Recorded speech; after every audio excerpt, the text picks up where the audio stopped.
Snapchat is well known for vanishing messages and snaps. When the app was launched, messages were only kept available until the other users viewed them.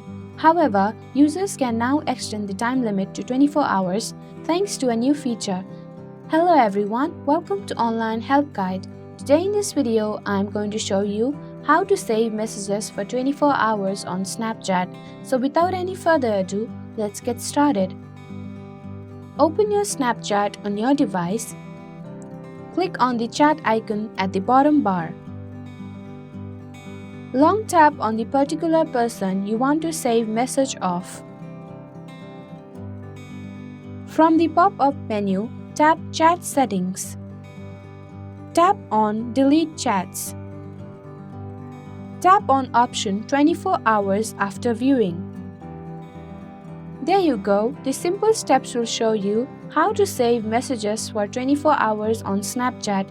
Thank you for watching Online Help Guide. Hope this video was helpful. If it was, then hit the like button and comment down if you have any questions or feedback.